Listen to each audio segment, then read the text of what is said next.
Usually when we talk about a medical diagnosis, there is this expectation of like absolute clinical precision. You know what I mean? Oh, definitely. It's entirely binary. Like Yes. the bone is either fractured or it's whole.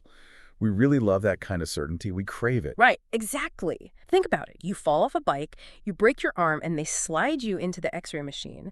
It spits out an image with a jagged white line, and the doctor just points and says, yep, there it is, broken. Right. And then you get a cast. Problem solved. Yeah, but then you step out of the orthopedics ward and into the world of human emotion, and suddenly, well, that x-ray machine is just utterly useless. Oh, completely useless. The diagnostic landscape gets murky so fast. It really does, especially when we are trying to diagnose the most complex, volatile, and probably deeply misunderstood human emotion of all, which is love. So, welcome to the deep dive. I am incredibly thrilled you're joining us today. It is great to be here. Because honestly, we've been handed a stack of material that takes a sledgehammer to almost everything modern Western media has taught you about romance.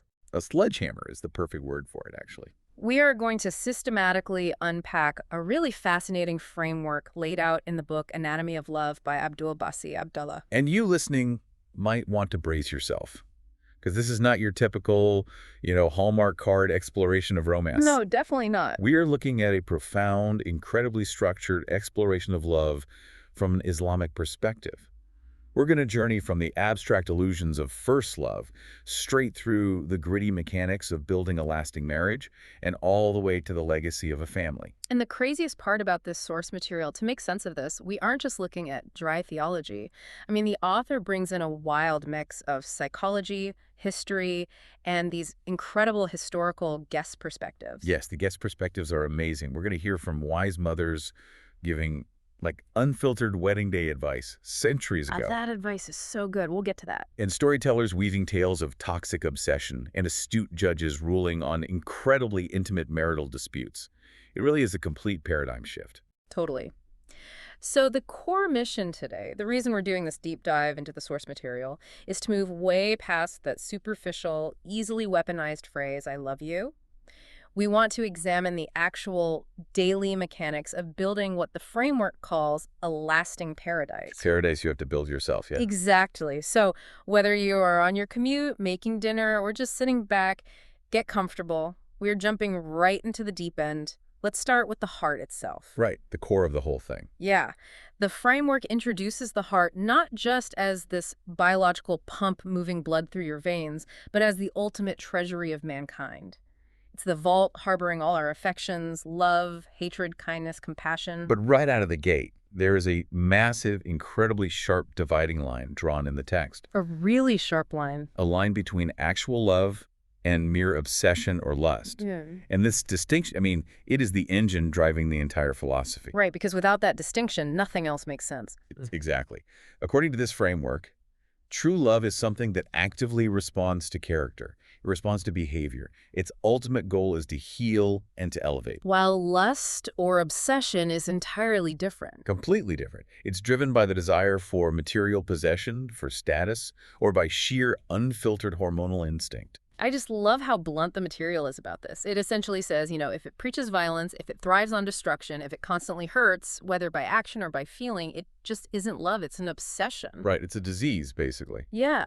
And to prove this point, the author takes direct aim at what is arguably the most idolized romantic story in human history. Romeo and Juliet. Romeo and Juliet, exactly. Think about how we train teenagers today.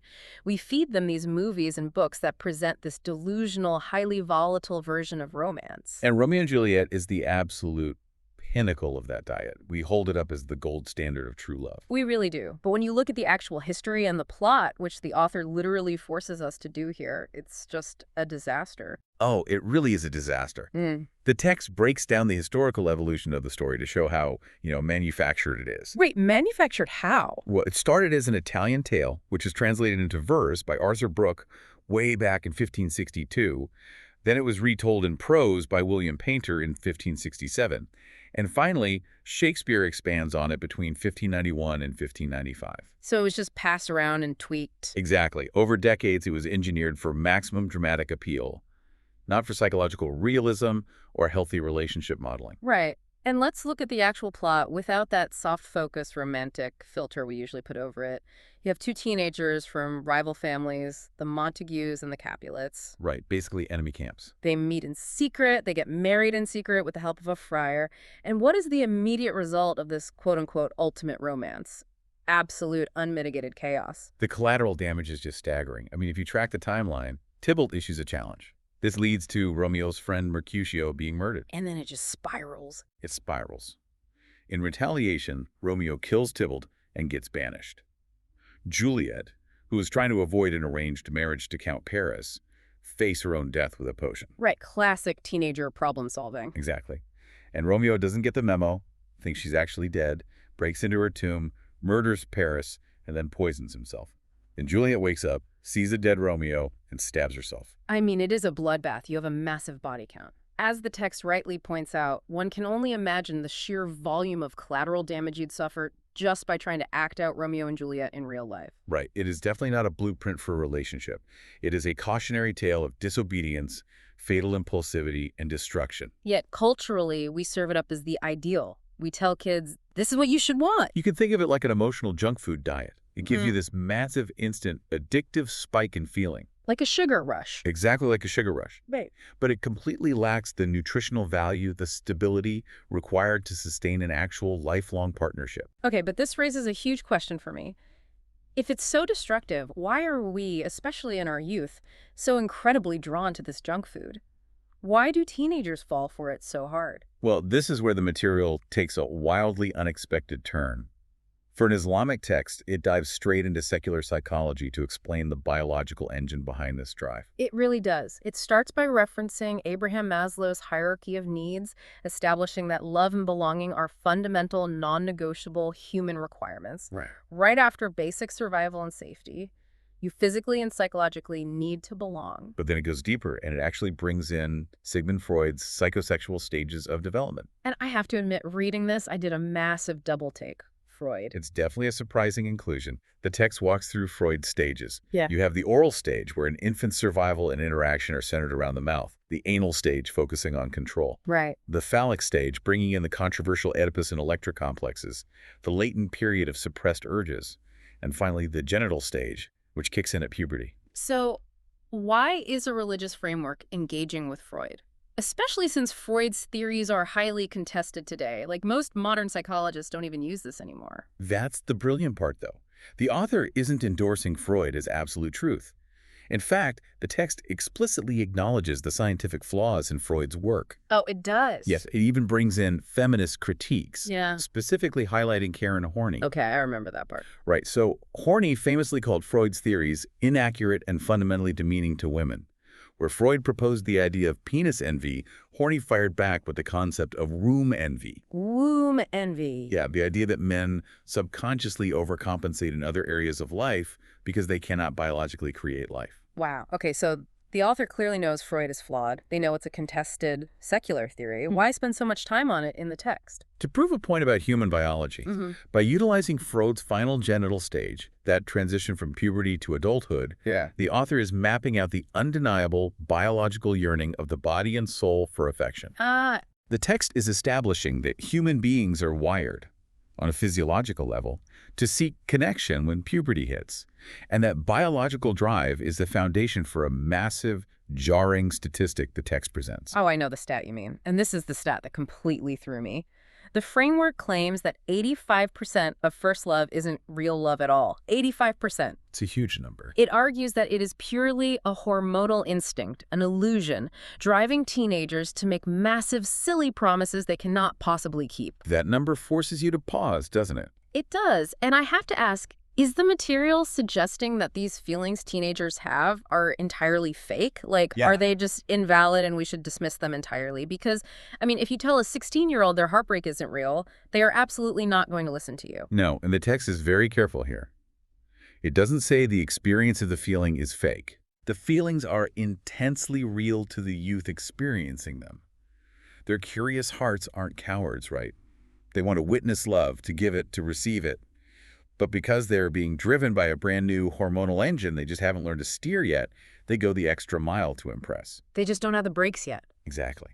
They mistake a spike in biological vulnerability for a lifelong spiritual bond. Ah, so they are basically misdiagnosing themselves. To go back to our analogy, they think the X-ray shows a broken bone, but it's just a shadow on the film. That is a perfect way to put it. True love, the framework insists, requires dominance over your own bad habits. It requires the maturity to respond to the goodness in your partner, not just a reaction to a hormonal surge.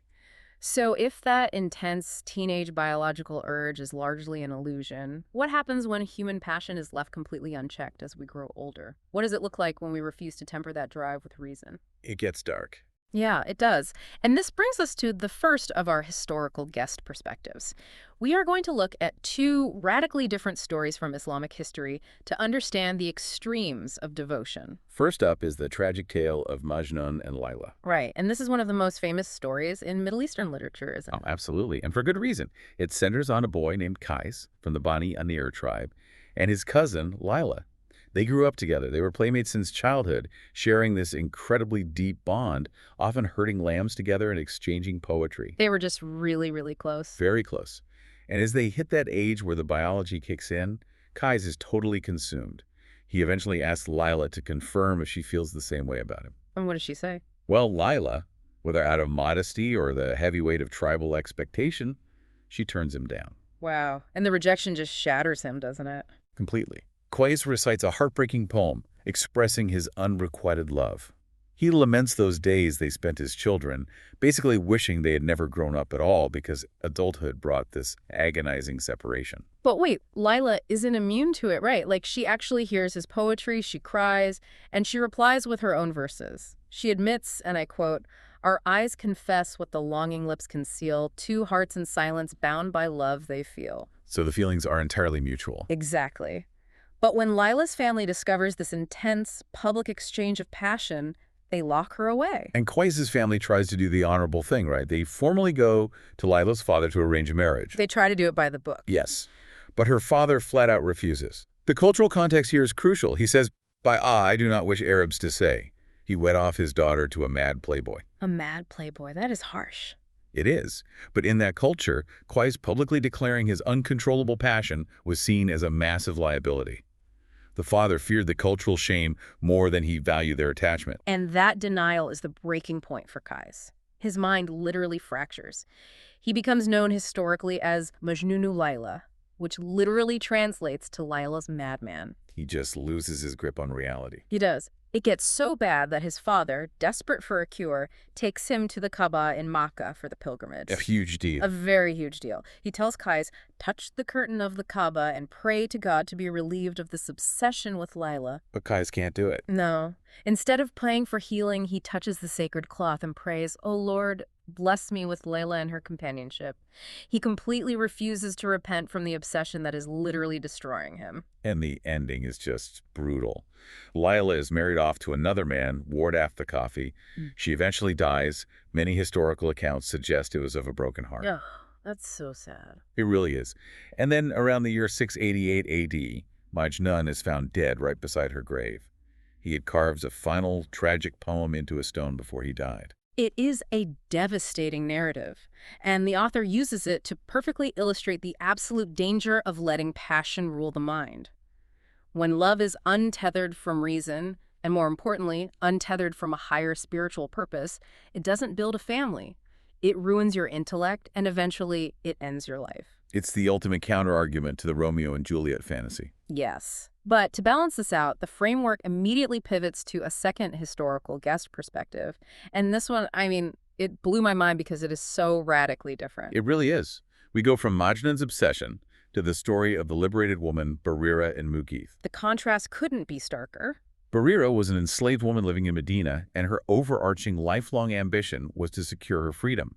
She approaches her masters and negotiates a contract to buy her own freedom, promising to pay them in installments over 9 years. Wow, 9 years. Yeah, but then she seeks financial help from Aisha, the Prophet Muhammad's wife, who generously pays off the entire amount at once. That is amazing. So Berea is suddenly a free woman. But here is the complication. She is married to a man named Mugheth, who is still enslaved. Right. Now, Islamic law has a very specific mechanism for this exact scenario. When an enslaved woman is freed, she is granted the legal right to choose. She can remain married to her husband, or she can dissolve the marriage right then and there. And Barrera exercises that right. She chooses to divorce him. She does. And Magith is absolutely fundamentally shattered by this. The historical accounts say he would literally follow her through the streets of Medina, crying so hysterically that his beard was entirely soaked with tears, Just sobbing in the street. begging her to take him back. The public display of his grief was so intense that the Prophet Muhammad himself noticed it. It was that obvious. Yeah, he actually pointed it out to his uncle, saying, "Do you not wonder how extremely Mageth loves Barrera and how intensely she hates him?" So the prophet decides to get involved. He goes to Barrera to mediate. He asks her to reconsider, gently reminding her that Magith is the father of her child and that his grief is just overwhelming. And this is the moment that I think defines the entire Islamic perspective on emotional boundaries. Yes, pay attention to this part. Barrera looks directly at the Prophet, who is the spiritual and political leader of her entire universe, and asks him a simple question. She says, "O Messenger of Allah, are you ordering me?" The weight of that question is immense. She is asking, is this a divine mandate? Do I have to do this for my salvation? And the Prophet's response is just as profound. He says, "No, I am only interceding for him." He makes it crystal clear that he is stepping in as a mediator, a counselor, not as a commander. And upon hearing that it is not a religious obligation, Barrera respectfully declines. She looks at the prophet and simply says, I do not love him. And that is it. The matter is closed. She isn't pressured further. She isn't guilt-tripped into staying out of pity for a crying man. No. If we synthesize these two incredible stories, we see the boundaries of the framework. Majnun shows us the fatal danger of love overriding the intellect. But Barrera's story showcases this profound, systemic respect for female agency. Yeah, the prophet validated Barrera's absolute right to define her own emotional reality. She wasn't required to sacrifice her autonomy for someone else's passion. Right. So if the intense, uncontrolled passion of Majnun is destructive, and the complete absence of love led Barrera to confidently walk away, how does a person actually find the middle ground? That is the big question. What is the practical, step-by-step mechanism for choosing a partner you can actually build a life with? And that is the pivotal transition in the text. Once you strip away the hormonal illusions and the toxic obsessions, you need a solid foundation. And the text lays this out by clarifying a very famous, often wildly misunderstood hadith regarding whom to marry. Oh, this one gets quoted a lot. All the time. The prophet stated that people generally marry a woman for 4 things: her wealth, her status or lineage, her beauty, and her religion. Let's unpack this because you're right, this gets twisted all the time. People Yeah. often hear this and think it's a checklist. Like, great, I need to go find a wealthy, gorgeous aristocrat who also prays. Right, a 4 for 4 combo. But the author heavily emphasizes that this is a diagnosis of human nature, not a prescription. Exactly. The prophet was observing what humans naturally gravitate toward, but he follows that observation with a strict warning. He concludes by saying, "Marry the pious woman, or else you will regret in the end." Which changes the whole meaning. It does. The text argues that prioritizing wealth, status, or beauty over religious character is a recipe for disaster. And the logic here is incredibly practical. Why is piety the ultimate prerequisite? Because you are not just picking a roommate to split the rent with. You are selecting the primary educator, the foundational architect of your future children. Right. If they have solid character and they also happen to be wealthy or beautiful, fantastic. That's the bonus. But if you build the house on beauty alone, what happens when it fades? The foundation crumbles. And the text acknowledges that even with the best intentions, making this choice is terrifying. I mean, you can vet someone's character, but you can't see the future. That's why it introduces the process of istikhara, the prayer of seeking guidance. I want to spend a minute on istikhara, because the psychological genius of this practice is remarkable. Imagine you're standing at this massive crossroads in your life. You perform 2 units of voluntary prayer, and then you make this specific supplication. Right, you ask for divine intervention. You say, "O Allah, I seek your guidance by your knowledge, and I seek ability by your power." And you specifically name the marriage to this person. You say, "If you know that this matter is good for me and my religion, my livelihood, and my future, then ordain it for me and make it easy. But if you know it is bad for me, turn it away from me and turn me away from it, and ordain for me the good, wherever it is, and make me pleased with it." It is the ultimate antidote to decision paralysis. From a psychological standpoint, you're actively outsourcing your anxiety to the divine. Outsourcing your anxiety, I love that phrasing. You do your due diligence, you ask the hard questions, but then you surrender. You acknowledge that you cannot possibly know how a person will change 10 years from now. By saying, make me pleased with it, you are asking for resilience, whatever the outcome. It's beautiful, honestly. So you've vetted their character, you've managed your anxiety through Issachara, and you decide to move forward. Now we get into the actual logistics of the union, and it starts with the dowry, the mar. The more is fascinating because it's deeply misunderstood outside and sometimes inside the faith. The text stresses that this is an obligatory payment from the groom directly to the bride. Not to her father, not to her family, to her. To her specifically. Yes, it represents a tangible symbol of permission, elevating the physical relationship to a legally, socially, and spiritually sanctioned bond. But the author is quick to point out that it shouldn't be a massive financial barrier that prevents marriage. The text cites the prophet saying that the best dowry is the easiest one. It doesn't mean cheap, it means within the groom's realistic means without plunging him into massive debt. There's even a historical precedent cited where a man had no money at all, and the prophet wedded him to a woman with the dowry being the chapters of the Quran the man had memorized. His payment was the obligation to teach those chapters to his new wife. It shows that the value is in the commitment and the elevation of the woman, not just a transactional price tag. Right, but then the author takes a very sharp, very critical pivot. Having established the profound spiritual simplicity of the marriage foundation, the text turns its sights on modern marriage ceremonies. Specifically, it launches a heavy critique against the modernization of Zango weddings. And just for context, Zango refers to communities with majority Muslim populations in certain West African contexts. Right, and the author is visibly frustrated here. The argument is that these communities have drifted miles away from respected Islamic traditions, layering on modern, imported cultural practices that actually violate the core tenets of the faith. The critique is incredibly specific, too. For the men, the author takes aim at the concept of bachelor's nights. Oh, this part was wild. The historical deep dive here was fascinating. The text traces the origins of the bachelor party all the way back to ancient Spartans. Wait, really? The Spartans? Yes. They would celebrate a groom's final night as a single soldier.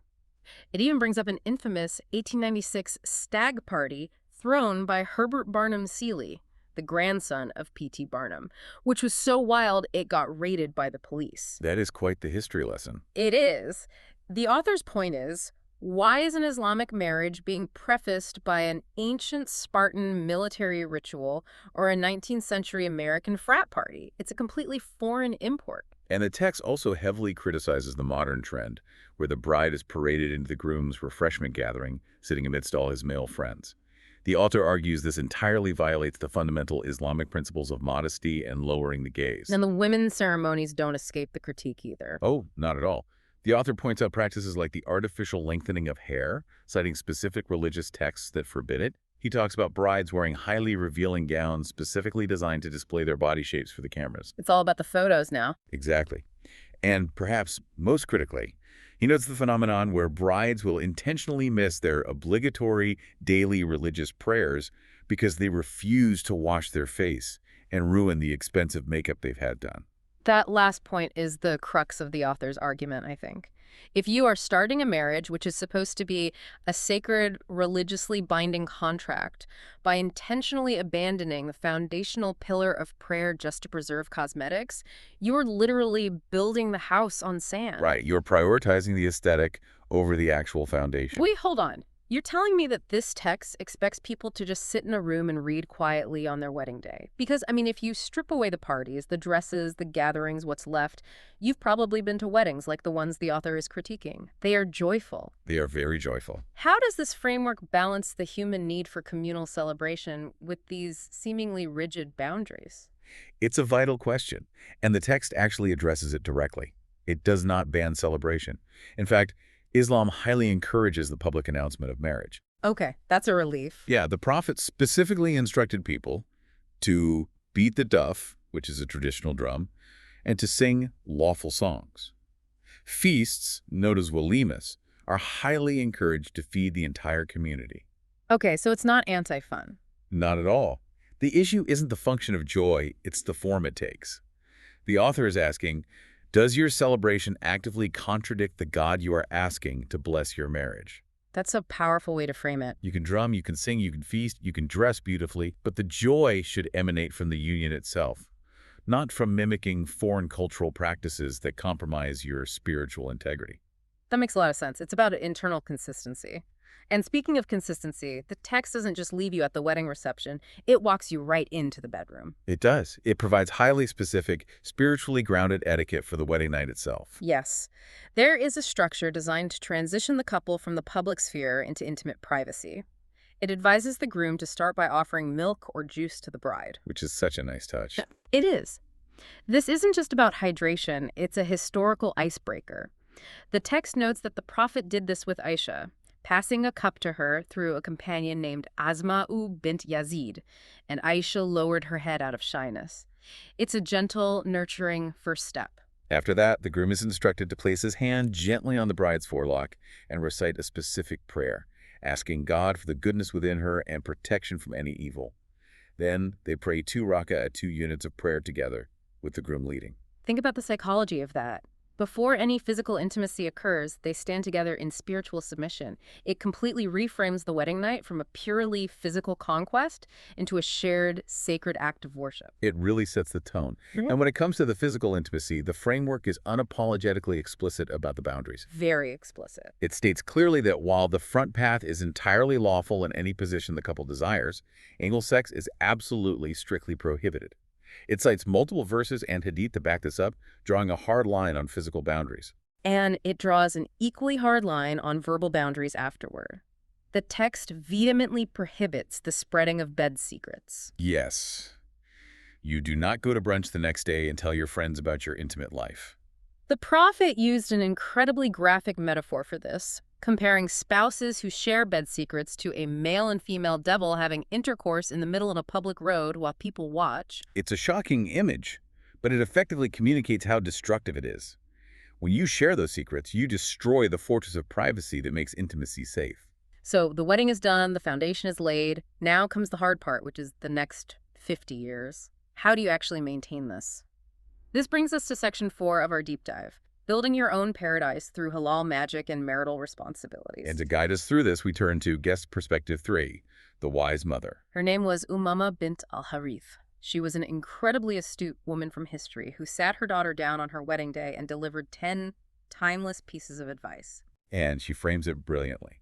She tells her daughter, "You are leaving the nest you know for a nest you know not. He is now your king. Be to him a slave. He will be a slave to you." That language might sound a bit jarring today, but her meaning is profound. Basically, outserve him. If you serve him selflessly, a good man will naturally become a captive to your kindness and serve you in return. And her 10 points are essentially a masterclass in domestic psychology. Let's look at them. Points 1 and 2 are compliance with contentment and good listening. But points 3 and 4 are where it gets granular. She tells her daughter to fiercely guard his sight and his spell. She says, his eyes must not see an unpleasant sight in you, and his nose must smell from you only pleasant smell. She is basically telling her manage his sensory input. Exactly. And points 5 and 6 are about biology. She says to respect his eating times and his sleeping times. Her exact quote is, frequent hunger intensifies the flame of anger and disturbed sleep brings about fury. I literally laughed out loud when I read this. Me too. This woman lived centuries ago, and she was diagnosing hangry. We act like we invented the concept of being irritable from low blood sugar or poor sleep hygiene. She knew that 90% of marital arguments aren't about deep philosophical differences. They happen because someone is tired and needs a sandwich. It's incredibly pragmatic. Points 7 and 8 advise safeguarding his wealth and caring for his family. And points 9 and 10 are the bedrock of trust. Never disobey a righteous command, and never, ever spread his secrets.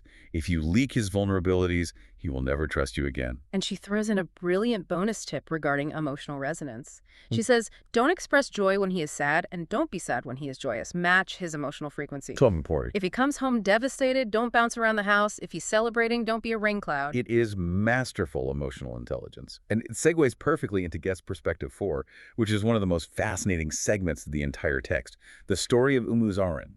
Oh, this story is amazing. This is ancient, unfiltered gossip, and it is incredibly revealing. It's based on a famous historical gathering of 11 women who essentially made a pact to hide absolutely nothing about their husbands. They went around the circle and spilled everything. It gives us a window into what women historically valued and despised in their partners. Let's act some of this out because the metaphors are wild. The first woman goes, and she describes her husband as camel meat on a bumpy mountain, Camel meat on a bumpy mountain. What does that even mean? meaning he is incredibly difficult to deal with, arrogant, hard to reach, and even if you put in the effort to climb the mountain, the meat you get isn't even good. He provides zero joy. The third woman is tragic. She says if she speaks, she's divorced, and if she stays quiet, she's neglected. She's trapped in total emotional paralysis. The fourth woman is much happier. She compares her husband to the night of Tihama, a region known for perfect weather. She says he is neither too hot nor too cold, and with him, she feels absolutely no fear. He is a safe harbor. But then you have the sixth woman, who is married to a total glutton.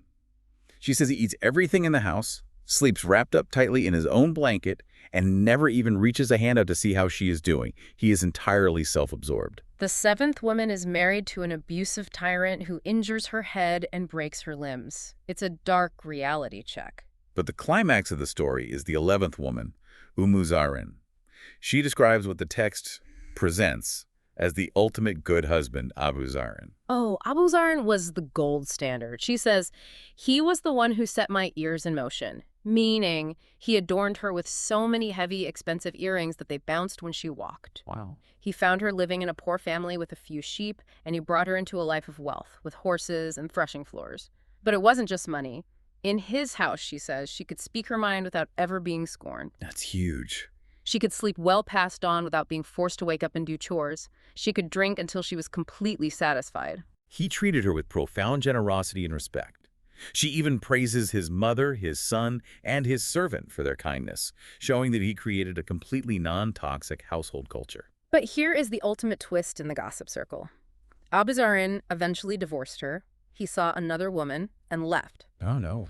Zarin ends up remarrying a very wealthy noble man who showered her with immense gifts. He gave her pairs of every kind of animal, but she tells the circle of women, if I'm to add up all that my second husband gave me, it does not equal the smallest drinking cup from Zarin's house. That is how deeply Zarin impacted her emotional architecture. The material wealth of the second husband couldn't touch the emotional safety and generosity of the first. And the most important part of this entire narrative is the Prophet Muhammad's reaction to it. Right. Aisha is the one relaying this entire gossip session to the Prophet. And when she finishes, he looks at her and says, I am like Zarin to you, except I will not divorce you. By saying that, the Prophet is officially endorsing Zarin's behavior as the prophetic model for how a husband should treat his wife. Providing emotional safety, abundant generosity, and deep respect isn't just nice, it is the religious standard. And all of this active cultivation of love brings us to a concept introduced by scholar Wahid Abdul Salam Bali, which the text calls halal magic. Now, you listening have probably seen this term and thought exactly what I thought. Wait, magic is strictly forbidden in Islam? It's a major sin. Exactly. The author's using the term highly metaphorically to make a point. Bali sets up a contrast between actual black magic, known as tiwala, and halal magic. Okay, so what is tiwala? Historically, some women, out of intense jealousy or a desperate fear of losing their husbands, would resort to tiwala, seeking out forbidden love charms or spells to bind their husbands to them. The text notes this almost always resulted in sickness, paranoia, or eventual hatred. It was toxic control. But halal magic is the lawful metaphorical spell a wife casts on her husband, and she doesn't use incantations. She uses extreme beautification, pristine cleanliness, and stellar character. The text points out this massive modern hypocrisy. Think about your own life. How many people do you know who will spend 2 hours doing their hair, putting on flawless makeup, and wearing their most expensive clothes just to go out to a party or visit friends? Basically everyone. Right. But then they come home, they wash it all off, put on old sweatpants that smell like the onions and garlic they just cooked with, and that is the version of themselves they present to their spouse. Halal magic is flipping that script entirely. It's the philosophy that your spouse deserves the absolute best, most beautiful, most engaging version of you. It's treating your spouse like the most important VIP client you will ever have, every single day. But let's dig into that, because modern culture pushes back on this hard. We are constantly advised that the goal of a relationship is to just be comfortable, to let your hair down, be raw, be unfiltered. Does this intense daily focus on adornment and active pleasing create an exhausting psychological dynamic? Does it mean you can never just relax? That's where we have to look at the underlying philosophy of the framework. In this Islamic view, romantic love is not a passive state that you just fall into and then exist within. It is an active daily cultivation. It takes work. The danger of just being comfortable is how quickly it slides into taking the other person for granted.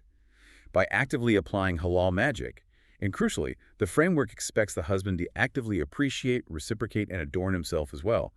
Both partners view the other's satisfaction as a sacred duty. You aren't hoping the spark survives neglect. You are deliberately tending to the fire. It changes the marriage from a stagnant pond into a flowing river. And this flows directly into the specific responsibilities outlined in the text. It breaks them down systematically. First, there are shared responsibilities. Adorning yourself? Yes, the text explicitly says men need to look and smell good too. Maintaining a cheerful atmosphere, keeping those bed secrets we talked about, and avoiding prohibited, unfounded jealousy that breeds paranoia. Then it outlines the husband's specific responsibilities. He is legally required to provide for physiological needs: food, clothing, shelter, according to his financial means. He is responsible for her education. If he cannot teach her the required Islamic principles himself, he must pay for a tutor. He must offer consistent appreciation, and vitally, he must ensure her sexual satisfaction. This part of the text was fascinating. To illustrate this, the author pulls a story from the reign of Caliph Umar involving a judge named Ka'b. A woman comes to the court and complains that her husband is practically a saint. He fasts every single day and prays all through the night. But because of his intense piety, he is completely neglecting her bed. Now, you might think a religious court would praise the man for his devotion. Exactly, but Judge Ka'b uses pure legal math. He rules that because Islamic law permits a man to have up to 4 wives, mathematically, a wife has the absolute right to her husband's intimate company at least 1 night out of every 4. Ka'b ordered the husband to satisfy his wife's needs and explicitly told him to stop using extracurricular worship as an excuse to abandon his marital duties. Caliph Umar was reportedly so impressed by Ka'b's brilliant deduction that he appointed him as a judge in Basra. It proves definitively that spiritual devotion to God cannot be used as an excuse to abuse or neglect the rights of your spouse.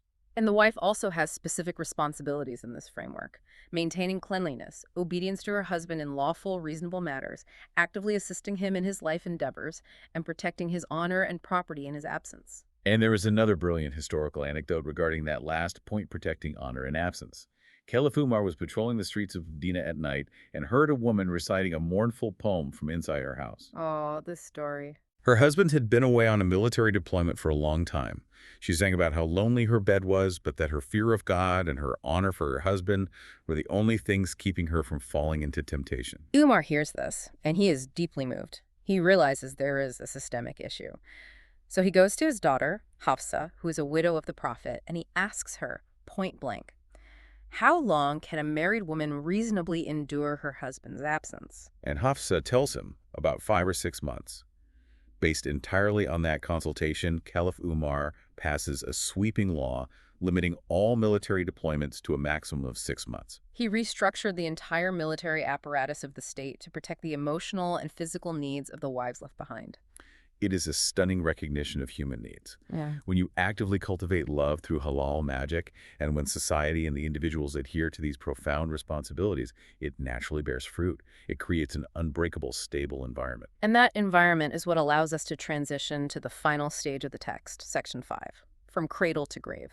This section shifts the focus from the couple to the legacy they produce.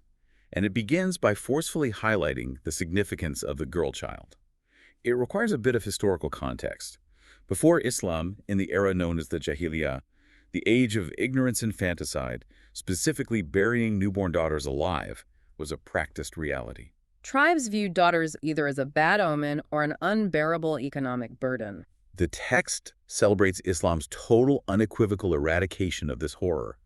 The Quran violently condemns the practice. The framework highlights the Prophet's promise that anyone who raises 3 daughters with patience, provides for them, and shows them mercy will have a guaranteed shield against the hellfire. It actively incentivized the elevation of women. It also points to the ultimate outcome of this elevation by highlighting figures like Aisha.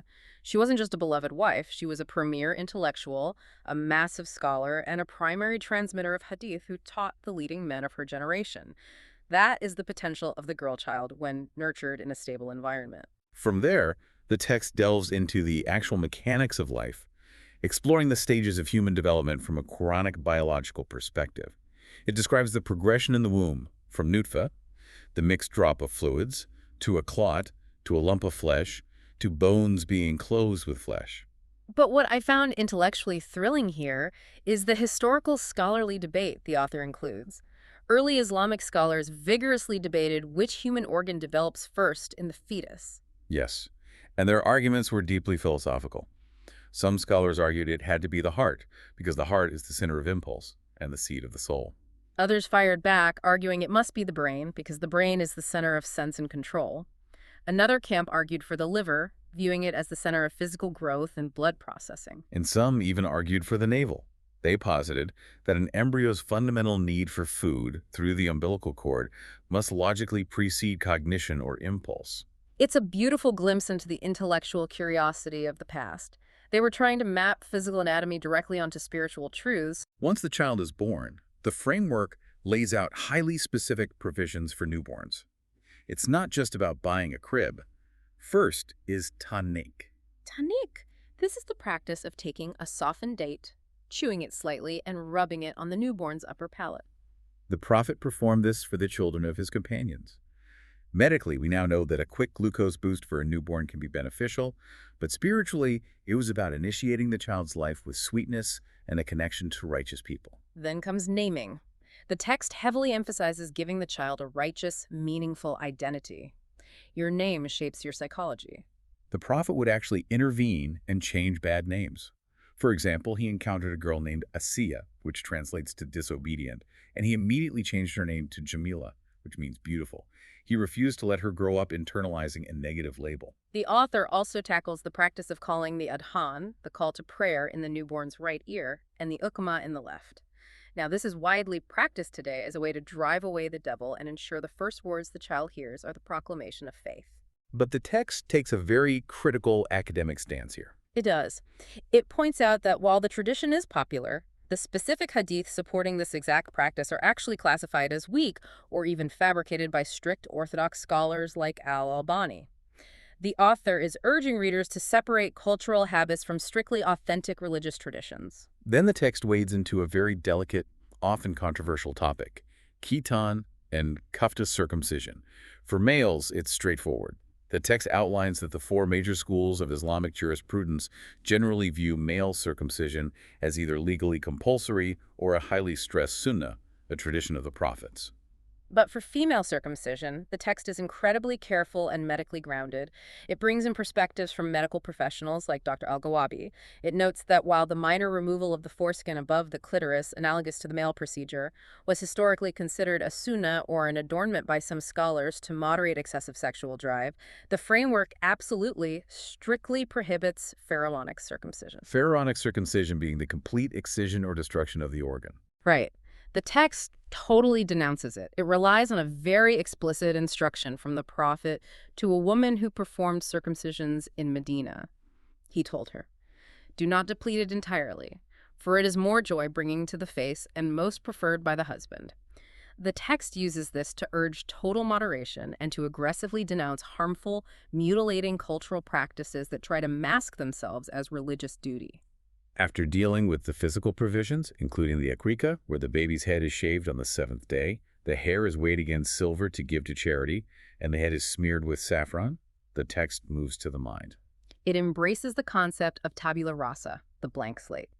A child is born pure. It is the absolute duty of the parents who have built this stable, halal magic-infused home to write upon that slate. They must feed the soul with Quranic education to build an unbreakable moral character right alongside conventional worldly education. Because if the parents fulfill this duty, it triggers the final phase of the framework, filial duty, the children's corresponding lifelong obligation to care for their aging parents. To hammer this home, the text ends with the incredible hadith of the cave. The story goes that 3 men are traveling and get trapped inside a cave when a massive boulder seals the entrance. They realize they are going to die. So they decide the only way out is to each pray to Allah, asking for rescue, by invoking the most sincere, selfless good deed they have ever performed in their lives. And the focal point is the first man. He doesn't pray about his prayers or his fasting. He asks to be saved based on his extreme, uncompromising obedience and service to his elderly parents. He recounts a night where he stood holding milk for them all night long while they slept, refusing to wake them, but refusing to drink it himself or give it to his crying children until his parents had their fill. Because of the pure sincerity of that specific filial deed, the boulder miraculously shifts and they are eventually saved. If we pull back and synthesize this entire massive journey we've just been on, you see the perfect circular nature of love within this framework. Exactly. It starts with two individuals rejecting the hormonal illusions of youth.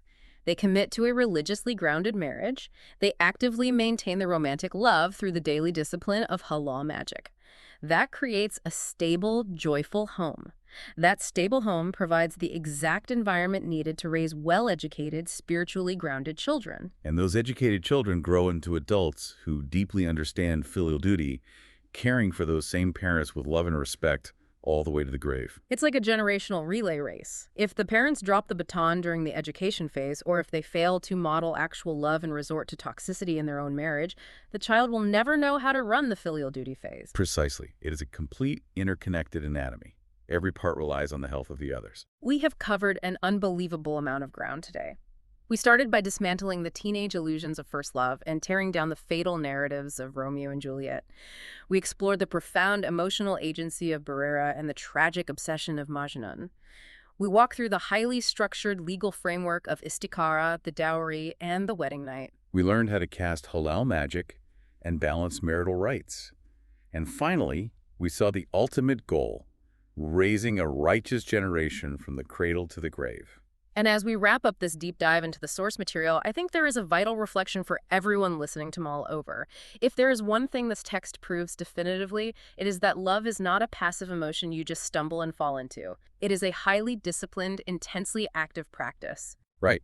So here is the question we want to leave you with, to carry into your own life. If true lasting love requires the daily, deliberate cultivation of halal magic, the constant, exhausting effort to be the absolute best version of yourself for your partner, how does our modern habit of consuming instant gratification media and seeking effortless, frictionless relationships threaten our ability to build these generational, unbreakable family legacies? Are we, as a society, slowly losing the stamina required for real love? It is a question every single one of us needs to answer for ourselves. Absolutely. You've given us so much to think about. Thank you for joining us on this deep dive into the source material. Until next time, take care of your hearts and take care of each other.